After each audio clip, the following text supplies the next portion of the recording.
Hello students, कैसे हैं आप लोग। ठीक है, इस चैप्टर के थर्ड पार्ट में अब हम डिस्कस करेंगे इसकी स्पेशल एजेंसीज़ के बारे में। अभी तक हमने डिस्कस किया था इसके प्रिंसिपल ऑर्गन्स के बारे में। आपका जो न्यू सिलेबस है उसमें इन चार एजेंसीज़ के बारे में दिया गया है। कौन कौन सी है वो एजेंसीज़? यूनेस्को है, यूनिसेफ है, WHO और ILO। तो ये चारों एजेंसियाँ और भी हैं, लेकिन इन चार एजेंसीज़ के बारे में आपके सिलेबस में स्पेशली दिया गया है, तो इसके बारे में हमको डिस्कस करना है, इस पर हमको फोकस करना है। तो ये चारों एजेंसीज़ जो यूनाइटेड नेशन का एक प्रिंसिपल ऑर्गन्स है, इकोसॉक, इकोनॉमिक एंड सोशल काउंसिल, उसके ऑब्जर्वेशन में ये चारों ये एजेंसियाँ काम करती हैं। तो पहले हम डिस्कस करते हैं यूनेस्को के बारे में। ये यूनेस्को का लोगो है। इस लोगो में ही इसकी फुल फॉर्म जो है वो दी गई है। तो UN से यूनाइटेड नेशन, सिंपल है, आप समझ सकते हैं। E से जो है एजुकेशनल बनेगा, S से साइंटिफिक, C से कल्चरल, O से organization. United nation educational, scientific and cultural organization, ये इसकी फुल फॉर्म है। ये आपको याद रखनी है, एक नंबर में से इस तरह के क्वेश्चन पूछे जा सकते हैं। तो ये देखिए, कब 1946 में इसको इस्टेब्लिश किया गया था एक स्पेशल एजेंसी के रूप में। तो ये एजेंसी जो है साइंस, एजुकेशन, कल्चरल को बढ़ावा देने के लिए काम करती है। देखिए, अगर कंट्रीज़ के बीच साइंस, एजुकेशन, कल्चर, इन सभी फील्ड्स में अगर कॉपरेशन होगा तो इससे क्या होगा, इससे जो है शांति को बढ़ावा मिलेगा। इससे पीस को मेंटेन करने में ऑटोमेटिकली इससे जो है बढ़ावा मिलेगा। अगर देशों के बीच में सहयोग नहीं होगा, कॉपरेशन नहीं होगा, उनके बीच में बातचीत नहीं होगी, इंटरेक्शन नहीं होंगे, तो क्या होगा, इससे कॉन्फ्लिक्ट्स होंगे। ठीक है, कॉन्फ्लिक्ट्स बढ़ने के चांसेस ज़्यादा होंगे। ठीक है, तो इसी वजह से लीग ऑफ नेशन में इस तरीके की एजेंसीज नहीं थी, इस तरीके के कॉपरेशन की बात नहीं की गई थी, जिससे वो एक फेल संगठन साबित हुआ। यूनाइटेड नेशन में इन्हीं सब चीज़ों पर के बारे में ज़्यादा जोर दिया गया है। एजेंसीज इस तरीके से ये काम करती हैं ताकि जो डेवलपिंग कंट्रियां हैं, अंडर डेवलप कंट्री हैं, उनको उनमें जो है साइंस के फील्ड में, एजुकेशन में, और गरीबी है और बहुत सारी ऐसी जो प्रॉब्लम्स हैं उनसे उनका जो है सामना किया जा सके। तो उन सारे फील्ड्स में जो है कॉपरेशन के लिए ये एजेंसीज काम करती हैं। तो इसका जो हेडक्वार्टर है यूनेस्को का वो पेरिस में है, फ्रांस में है पेरिस। और इसके टोटल जो मेंबर हैं वो 193 इसके मेंबर्स हैं, 11 एसोसिएट मेंबर हैं। इस तरीके की इसके कितने मेंबर हैं, इसका हेडक्वार्टर कहाँ पर, इस तरीके के क्वेश्चन एक नंबर में पूछे जा सकते हैं। तो ये आपको फैक्ट्स जो है ध्यान में रखने हैं। तो देखिए, यूनेस्को की हर 2 साल में एक जनरल कॉन्फ्रेंस होती है जिसमें इसके बजट को निर्धारित किया जाता है। इसकी अध्यक्षता इसके डायरेक्टर जनरल करते हैं। डायरेक्टर जनरल को अपॉइंट कौन करता है? जनरल असेंबली, महासभा उनको अपॉइंट करती है। फिलहाल में जो डायरेक्टर जनरल हैं इसके, वो ऑड्रे ऑजले हैं, ये फ्रांस से हैं। 2017 में ये अपॉइंट की गई थी। तो देखिए, यूनेस्को जो है पूरे विश्व भर में जहाँ भी हेरिटेज साइट्स हैं, इसका जो मेन जो फंक्शनिंग है इसकी वो ये है कि जहाँ भी पूरे विश्व भर में जहाँ भी हेरिटेज साइट्स हैं उनको ये आइडेंटिफाई करता है, उनके रखरखाव के लिए ये उनको फंड करता है, उन कंट्रीज़ को। तो पूरे विश्व भर में जहाँ भी हेरिटेज साइट्स हैं उनकी एक लंबी लिस्ट है जो कि यूनेस्को ने निर्धारित की है। और ये किसी भी देश के लिए बड़ा सम्मान का विषय होता है कि उसकी हेरिटेज साइट्स को यूनेस्को ने अपनी लिस्ट में शामिल किया है और उसको विश्व धरोहर उसको माना है। और देखिए, 2018 तक, जुलाई 2018 तक कुल 167 देशों में 1093 साइट्स आइडेंटिफाइड की गई हैं अभी तक टोटल, जिसमें से 846 कल्चरल साइट्स हैं, 209 जो है नेचुरल हैं, 38 जो है मिक्स साइट्स हैं। ठीक है, तो ये सभी साइट्स जो है अभी तक आइडेंटिफाई की गई हैं। और अभी तक जो है इटली में जो है सबसे ज़्यादा साइट्स जो है आइडेंटिफाई की गई हैं, जो कि 54 हैं। और उसके बाद जो है चाइना है, 53 साइट्स यहाँ पर आइडेंटिफाई की गई हैं। स्पेन से 47, फ्रांस में 44, जर्मनी में 44, इंडिया में 38, मैक्सिको में 35। ये टोटल साइट्स अभी तक आइडेंटिफाई की गई हैं।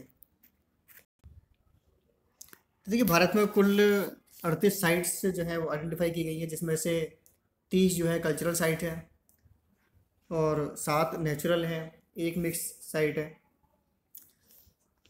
ठीक है, और साइट्स की जो लिस्ट है ये आपके सामने है, ये आप देख सकते हैं। आगरा फोर्ट है, ये ईयर भी दिया गया है, किस ईयर में कौन सी साइट आइडेंटिफाई की गई थी, उसको रिकॉग्नाइज किया गया था यूनेस्को के द्वारा। अजंता केव है 83 में महाराष्ट्र, एलोरा केव है, Taj Mahal, group of monuments at Mahabalipuram, sun temple है, churches and convents of Goa, Elephanta caves हैं, group of monuments at Hampi, Fatehpur Sikri है। देखिए, ये सभी पूरी लिस्ट दी गई है, आपको ये सारे सभी रटने की ज़रूरत नहीं है, ये आपको अपनी नॉलेज में आप इसको ध्यान में रख सकते हैं। कॉम्पिटिटिव एग्ज़ाम के हिसाब से काफ़ी अच्छी हैं, इनको याद रखना चाहिए। तो देख लीजिए आप लोग, खजुराहो ग्रुप ऑफ मॉन्यूमेंट्स, आपके हिस्ट्री में भी ये सारी चीज़ें आती होंगी। इसके अलावा group of monuments, great living Chola temple, Buddhist monument at Sanchi, Humayun tomb है, mountain railway of India, Qutub Minar है, और माँ बोधि टेम्पल है, चंपानार देवगढ़ आर्कियोलॉजिकल पार्क गुजरात, छत्रपति शिवाजी। तो ये सारी लिस्ट है, ये आप देख सकते हैं, पूरा दिया गया है, आप इसे नोट कर सकते हैं। ये नेचुरल साइट्स हैं।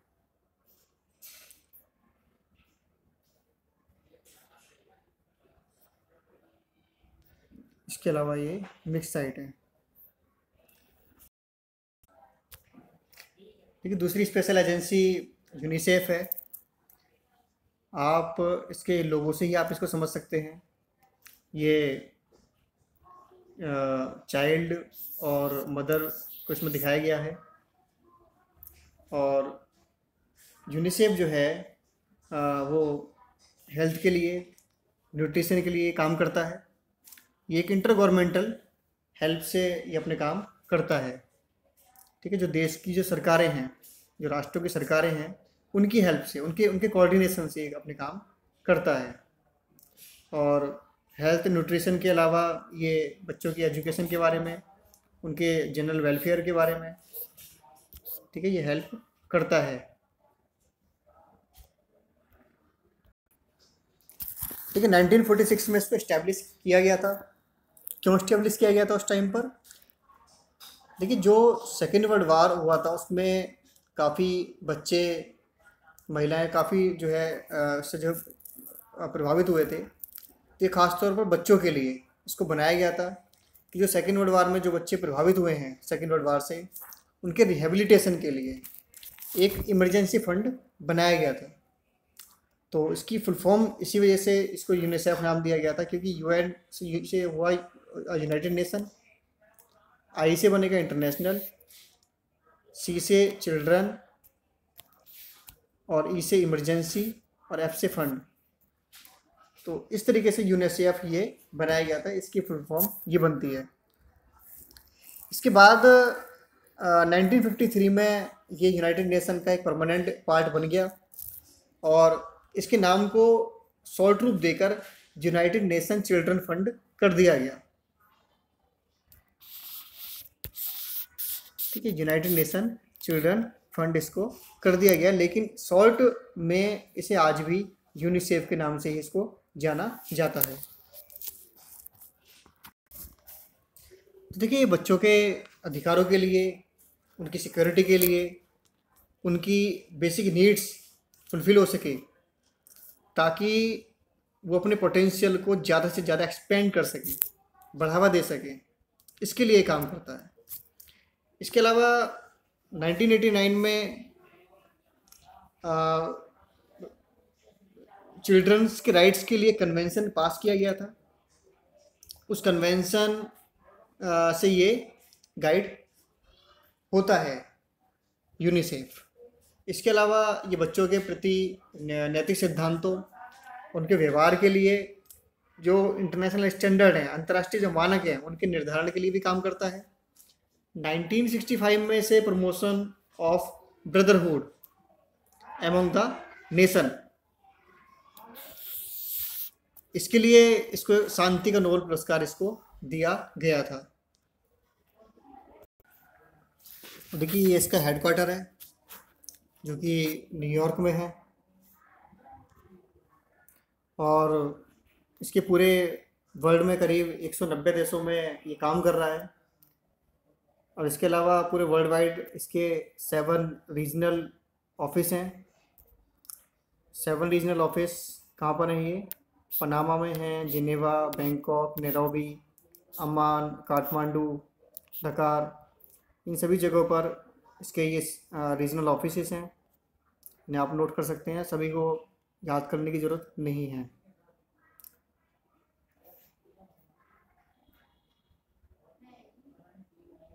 ठीक है, तो ये विशेष रूप से देखिए इमरजेंसी सिचुएशन में, जैसे युद्ध के हालात हैं, कोई प्राकृतिक कोई आपदा आती है, डिजास्टर, नेचुरल डिजास्टर, तो ऐसी स्थिति में ये बच्चों के वेलफेयर के लिए काम करता है। ख़ास तौर पर डेवलपिंग कंट्रीज़ में इसने मदर्स के लिए काफ़ी काम किए हैं। ठीक है, देखिए बच्चों का जुड़ाव सीधे सीधे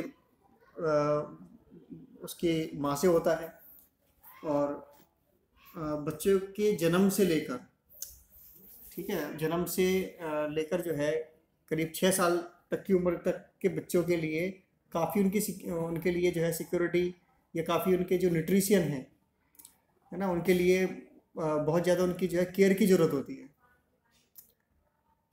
और ख़ास तौर पर डेवलपिंग कंट्रीज़ में ये देखा गया है कि 6 साल से कम उम्र में जो है बच्चे 6 साल तक की उम्र तक जो है बहुत कम जीवित रह पाते हैं, क्योंकि उनको पूरी तरीके से न्यूट्रिशन नहीं मिल पाता।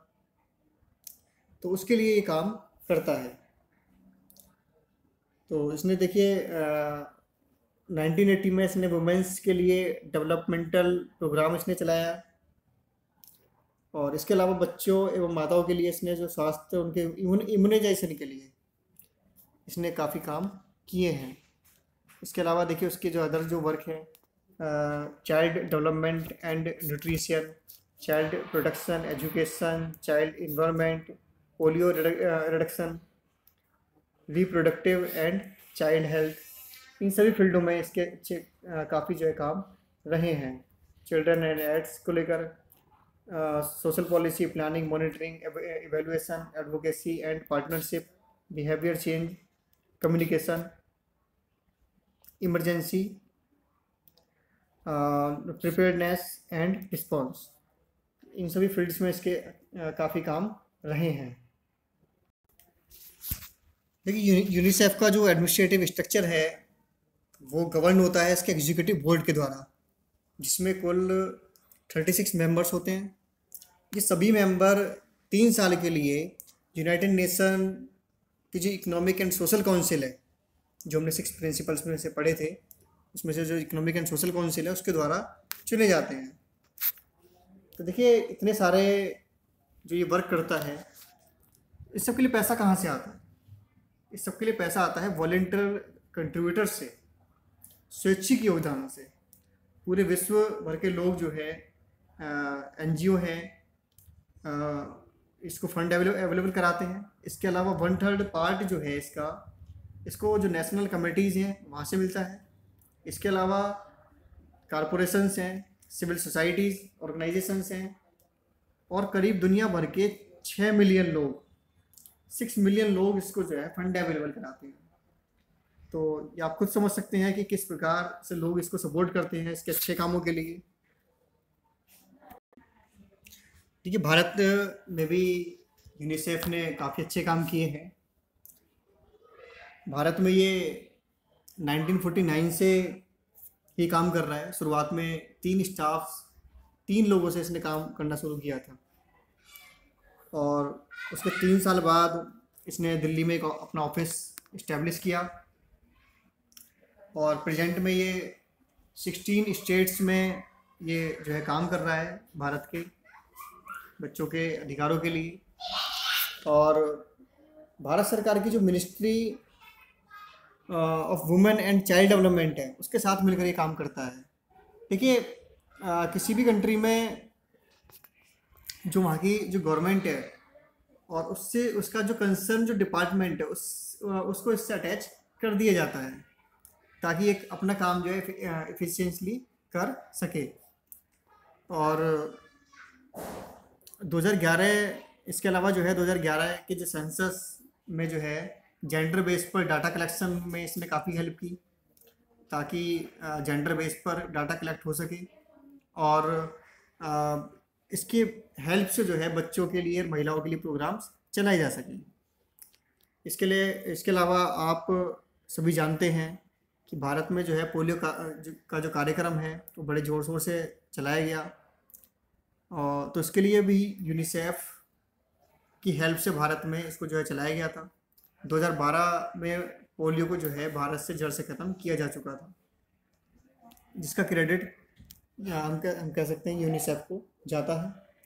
इसके अलावा अदर भी प्रोग्राम्स भारत में जो है चलाए गए हैं, जैसे कि रिडक्शन इन MMR 2013 का है, call to action 2013, maternal and child nutrition 2013 India, newborn action plan. तो इस तरीके से प्रोग्राम्स जो है चलाए जाते रहते हैं यूनिसेफ के द्वारा। इसके अलावा और अदर कंट्रीज़ में भी काफ़ी अच्छे काम यूनिसेफ ने किए हैं। तो इस तरीके से ये जो एजेंसीज़ हैं ये हेल्थ के लिए, अदर और सेक्टर में, एजुकेशन के फील्ड में ये काफ़ी अच्छे काम करती हैं। तो इससे आपस में जो है कोऑपरेशन को बढ़ावा मिलता है देशों के बीच। लेकिन नेक्स्ट जो इम्पोर्टेंट एजेंसी है वो है WHO, वर्ल्ड हेल्थ ऑर्गेनाइजेशन। इसे इस्टेब्लिश किया गया था 1948 में एक स्पेशल एजेंसी के रूप में, जिसके बारे में हम पढ़ रहे हैं। और इसका हेडक्वार्टर जो है वो कहाँ पर है? जिनेवा में है। जिनेवा कहाँ पर है? स्विट्ज़रलैंड में। तो देखिए 194 कंट्रीज़ इसके मेंबर हैं, और 150 देशों में इसके ऑफिस हैं। 6 रीजनल ऑफिस हैं इसके। ये एक इंटर गवर्नमेंटल ऑर्गेनाइजेशन है ये, जो सदस्य देशों के साथ मिलकर उन देशों की हेल्थ मिनिस्ट्री के साथ कोलैबोरेट करते हुए अपने काम करता है। और इसने अपना काम जो है 7 अप्रैल 1948 से इसने अपना काम शुरू कर दिया था। इस दिन को हम वर्ल्ड हेल्थ डे के रूप में भी मनाते हैं। देखिए, इसके ऑब्जेक्टिव्स पर थोड़ा नज़र डाल लेते हैं। देखिए, ये एक इंटरनेशनली पूरे विश्व में डायरेक्टिंग एंड कोऑर्डिनेटिंग अथॉरिटी के रूप में ये काम करता है। इसके अलावा दूसरे ये यूनाइटेड नेशन और जो इसके अलावा स्पेशलाइज्ड एजेंसीज़ हैं, मेंबर कंट्रीज़ हैं, गवर्नमेंटल हेल्थ एडमिनिस्ट्रेशन है, प्रोफेशनल ग्रुप्स, इन सब के साथ मिलकर ये इन सब के साथ कोलैबोरेशन का ये काम करती है, ताकि हेल्थ इश्यूज़ पर एफिशिएंटली काम किया जा सके। इसके अलावा ये विभिन्न देशों की जो सरकारें हैं उनकी रिक्वेस्ट पर ये हेल्थ सर्विसेज को मजबूत करने में भी हेल्प का काम करती है। इसके अलावा साइंटिफिक एंड प्रोफेशनल ग्रुप्स के बीच में कॉपरेशन को ये बढ़ावा देती है, ताकि हेल्थ सेक्टर में को जो है एडवांस बनाया जा सके। ठीक है, इसकी गवर्नेंस पर थोड़ा नज़र डाल लेते हैं। इसकी एजेंसी है वर्ल्ड हेल्थ असेंबली है, जो कि गवर्नेंस का काम करती है। वर्ल्ड हेल्थ असेंबली में जो इसकी मेंबर कंट्रीज़ हैं उसके डेलीगेट्स शामिल होते हैं। इसके अलावा इसका जो काम है वो पॉलिसी फॉर्मुलेशन है। जो WHO की जो पॉलिसीज़ बनेंगी उसको ये फॉर्मुलेशन का काम करती है, पॉलिसीज़ बनाने का ये काम करती है। इसके अलावा इसका एक सेक्रेटरीट है, सचिवालय। इसका जो सेक्रेटरीट है वो एडमिनिस्ट्रेटिव वर्क संभालता है। इसके सेक्रेटरीट में हेड जो होते हैं इसके डायरेक्टर जनरल होते हैं। डायरेक्टर जनरल के अलावा टेक्निकल स्टाफ होता है, अदर एडमिनिस्ट्रेटिव स्टाफ होता है, जो कि इसके एडमिनिस्ट्रेटिव वर्क को या कहीं जितना भी जो डॉक्यूमेंट्री वर्क होता है उसको वो संभालता है। इसके जो डायरेक्टर जनरल होते हैं वो हेल्थ असेंबली के द्वारा अपॉइंट किए जाते हैं। देखिए, इंडिया की अगर हम बात करें तो इंडिया में WHO शुरुआत से ही काम कर रहा है। भारत इसका शुरुआत से ही मेंबर है, 1948 से ही। और WHO का जो साउथ ईस्ट एशिया का जो ऑफिस है वो भी इंडिया में ही है। ठीक है, दिल्ली में इसका ऑफिस है साउथ ईस्ट एशिया का। कभी आप दिल्ली में ITO कभी जाएं तो ITO में इसका ऑफिस आपको देखने को मिलेगा। इसके अलावा 1967 में WHO के द्वारा स्मॉल पॉक्स को ख़त्म करने के लिए, स्मॉल पॉक्स के रिडक्शन के लिए एक प्रोग्राम चलाया गया था और 1977 तक स्मॉल पॉक्स जो पूर्ण रूप से भारत में ख़त्म किया जा चुका था। इसके अलावा WHO के द्वारा ही पोलियो का जो प्रोग्राम है वो चलाया गया और 2014 तक जो है पोलियो लिस्टेड कंट्रीज़ से भारत का नाम जो है हटा दिया गया, क्योंकि अब 2012 में ही 0 केस हो गए थे। तो पोलियो को भी जड़ से ख़त्म किया जा चुका है भारत से, जिसमें WHO का पूरा कॉपरेशन रहा है। देखिए, इसके चैलेंजेस के बारे में थोड़ा नज़र डाल लेते हैं, क्योंकि WHO को आज की डेट में सबसे ज़्यादा चैलेंज का सामना करना पड़ रहा है। अगर हम किसी भी यूनाइटेड नेशन की स्पेशल एजेंसीज़ के बारे में अगर हम बात करें तो सबसे ज़्यादा WHO इस टाइम सफ़र कर रहा है। तो सबसे ज़्यादा इसको जो चैलेंज का सामना करना पड़ रहा है, आज तक करना पड़ा है और अब और ज़्यादा करना पड़ रहा है, तो वो है फंडिंग को लेकर। ये ज़्यादातर जो फंडिंग के लिए या अमीर देशों पर ही डिपेंड रहा है, जैसे कि बिल तथा मेलिंडा गेट्स की जो फाउंडेशन है उन पर ये डिपेंड रहा है।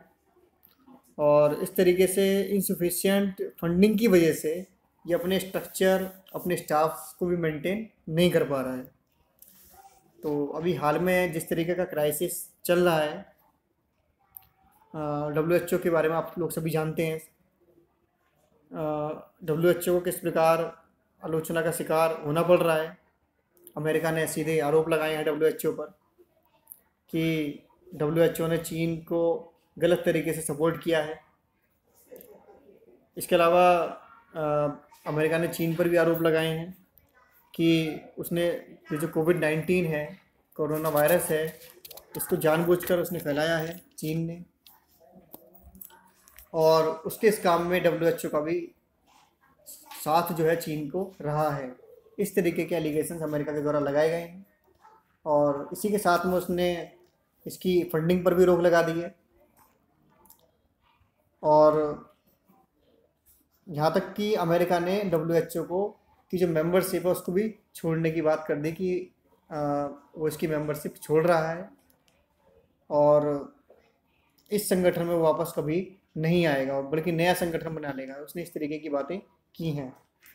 तो इस तरीके से हम कह सकते हैं कि WHO को अपने वर्तमान समय में बड़े बुरे दौर से उसको गुजरना पड़ रहा है। संकट की इस घड़ी में जब एक इंटरनेशनल ऑर्गेनाइजेशन की जिम्मेदारी बनती थी, उसे हेल्थ के लिए ये एक ऑर्गेनाइजेशन था इंटरनेशनली, और हेल्थ के सेक्टर में उसको अच्छे से इस टाइम काम करना था। तो ऐसे टाइम में इसकी फंडिंग पर रोक लगा देना, तो ये हम कह सकते हैं कि ये समस्या को और ज़्यादा बढ़ावा देने वाला फैसला हम इसको कह सकते हैं। तो अभी देखना है कि WHO कहाँ तक खुद को मेंटेन रख पाता है। आगे आने वाले समय में WHO की क्या भूमिका होगी, तो ये तो समय ही निर्धारित करेगा। तो देखते हैं क्या होता है इसमें। तो देखिए, फोर्थ जो स्पेशल एजेंसी है उसके बारे में अब बात कर लेते हैं, आपके सिलेबस के अकॉर्डिंगली जो दी गई है 4 एजेंसी। तो फोर्थ एजेंसी है आपकी इंटरनेशनल लेबर ऑर्गेनाइजेशन। एजेंसियाँ और काफ़ी हैं, लेकिन आपके जो सिलेबस के अकॉर्डिंगली बात कर रहे हैं वो है। ये इसका लोगो है। तो देखिए, ये स्पेशल एजेंसी सबसे पुरानी एजेंसी है। यूनाइटेड नेशन की जितनी भी एजेंसी हैं, अगर उसमें बात करें, सबसे पुरानी एजेंसी जो है वो ILO है। और अभी पिछले साल इसने अपने 100 साल पूरे किए हैं और 187 देशों में ये काम कर रहा है। उनकी वहाँ की जो गवर्नमेंट है, वहाँ के एम्प्लॉई हैं, वहाँ के वर्कर्स हैं, इनके साथ मिलकर ही काम करता है। ऐसा नहीं कि इसका सिर्फ गवर्नमेंट से ही टाई अप है, उसके साथ ही कोऑर्डिनेशन है, ऐसा नहीं है। वहाँ के जो एम्प्लॉई हैं, वर्कर्स हैं, उनके साथ मिलकर ये काम करता है। तो 3 पक्षकार इसमें शामिल हुए, गवर्नमेंट, एम्प्लॉय और वर्कर। तो जैसे कि इसके नाम से ही पता चलता है, एक लेबर ऑर्गेनाइजेशन है। तो ये लेबर्स के लिए उनके काम की कंडीशंस हैं,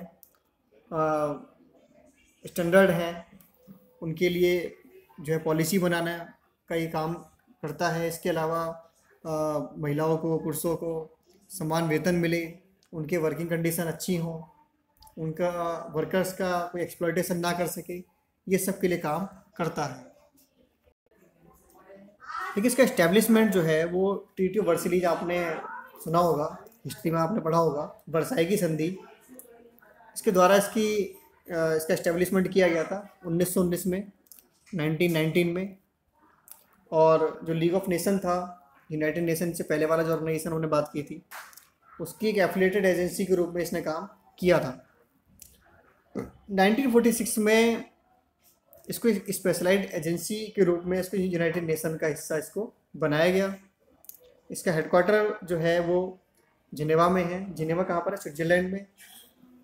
इसका फाउंडिंग मिशन क्या है? किसी भी ऑर्गेनाइजेशन का कोई मिशन होता है, कोई उद्देश्य होता है, तो उसका फाउंडिंग मिशन है सोशल जस्टिस, सामाजिक न्याय।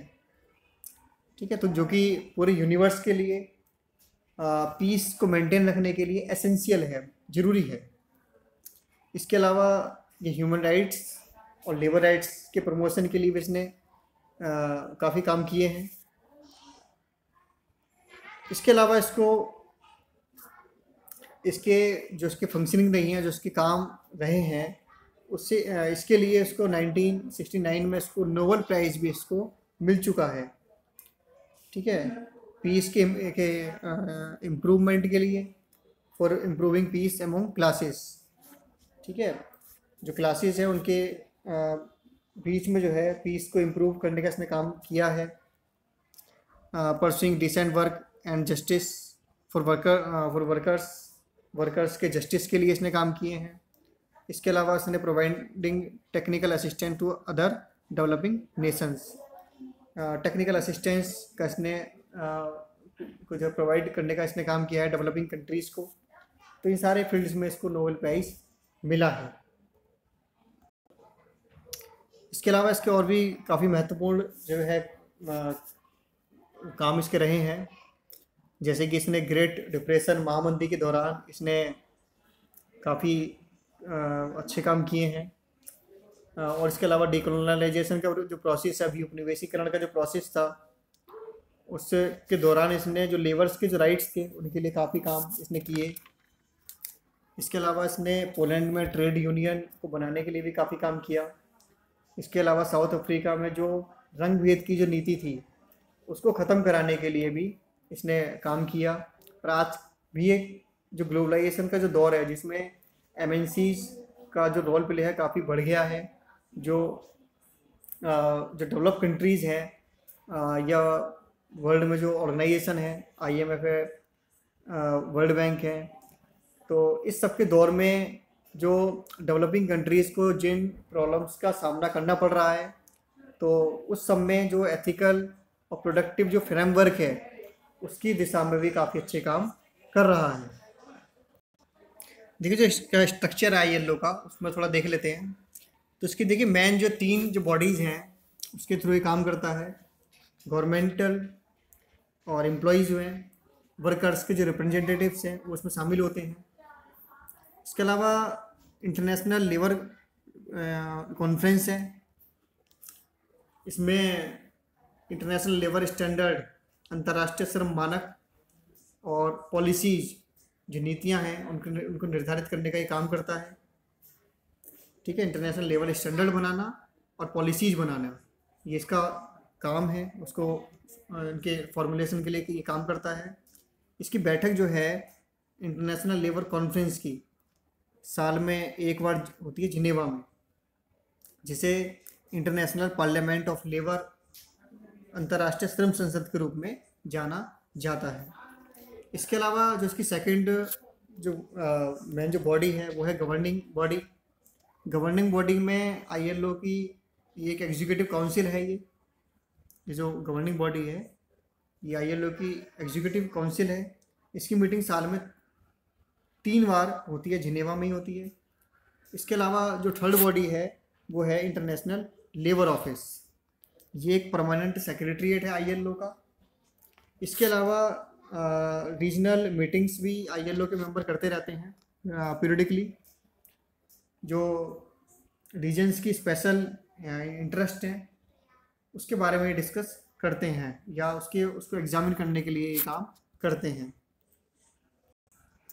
इसके अलावा इसके फंक्शन क्या क्या हैं, तो देखिए इसके फंक्शन है पॉलिसीज़ बनाना, उनको फॉर्मुलेट करना, प्रोग्राम बनाना, उन्हें कोऑर्डिनेट करना, ताकि जो सोशल और जो लेबर इश्यूज़ हैं उनको सॉल्व किया जा सके। इसके अलावा कन्वेंशंस की फॉर्म में इंटरनेशनल लेबर स्टैंडर्ड को अडॉप्ट करना। जो कन्वेंशन जो पास होते हैं, जो बनाए जाते हैं लेबर इश्यूज़ को लेकर, वो इसके द्वारा बनाए जाते हैं। और उन कन्वेंशंस को फिर कोई इम्प्लीमेंट करना, उनके इम्प्लीमेंटेशन के लिए रिकमेंडेशंस देना, उनको कंट्रोल करना, ये सब काम करता है। इसके अलावा सोशल और लेबर प्रॉब्लम्स के सॉल्यूशन के लिए ये जो मेंबर स्टेट्स हैं उनको असिस्ट करने का ये काम करता है, उनकी हेल्प करना। इसके अलावा ह्यूमन राइट्स प्रोटेक्शन के लिए भी ये काम करता है। और इसके अलावा जो है सोशल और लेबर इश्यूज़ पर रिसर्च और पब्लिकेशन को बढ़ावा देना, ये सभी काम ये करता है। देखिए भारत के संदर्भ में अगर हम बात करें तो भारत ILO का एक फाउंडिंग मेंबर है। भारत इसकी गवर्निंग बॉडी का 1922 से एक स्थायी सदस्य है और 1928 से ILO का ऑफिस भारत में काम कर रहा है। देखिए इस तरीके से ILO जो है एक काफ़ी सबसे पुरानी एक संस्था है जो कि लेबर्स के लिए, वर्कर्स के लिए उनके एक्सप्लॉयटेशन ना हो, इस सब के लिए काम करता है। उनके लिए क्या पॉलिसीज़ होनी चाहिए, क्या उनके लिए लॉ पास होने चाहिए, क्या उनके लिए नॉर्म्स होने चाहिए, उनके लिए कन्वेंशंस पास कराना। ठीक है, जो कंट्रीज़ हैं, देश हैं, उनके साथ में कोऑर्डिनेट करते हुए काम करता है। तो इस तरीके से हमने 4 एजेंसीज़ के बारे में हमने बात की इस चैप्टर में। प्रिंसिपल ऑर्गेन्स के बारे में हमने बात की, सिक्योरिटी काउंसिल के रिफॉर्म के बारे में हमने बात की। 3 जो टॉपिक्स हैं इसमें ये मेन हैं, इसमें जो दिए गए हैं। भारत के साथ में इनका किस तरीके से कोऑर्डिनेशन है, भारत में की जो का जो रोल प्ले है, भारत की जो भूमिका है, उस सब के बारे में हमने बात की। इसमें क्वेश्चन आ जाते हैं, तो आपको सभी के लिए इसमें जो आपको तैयार रहना है। सिलेबस चेंज हुआ है, अभी तक बुक्स चेंज नहीं हुई है सिलेबस के अकॉर्डिंगली, अप्रैल तक। ठीक है, मई चल रहा है। तो देखिए हमें सब चीज़ों के लिए हमें जो है तैयार रहना है। उसके सबसे बड़ी बात यह है कि जो हमें अपडेट रहना है। ठीक है, न्यूज़पेपर हमको पढ़ते रहना है और हमको क्योंकि कंटेम्प्रेरी वर्ल्ड पॉलिटिक्स है, तो जो भी टाइम चल रहा है उसके अपडेशन के लिए उसको हमें अपडेट रहना है, न्यूज़पेपर हमको न्यूज़ देखते रहना है। तो सारी बातें हैं, ठीक है। तो ऑल द बेस्ट।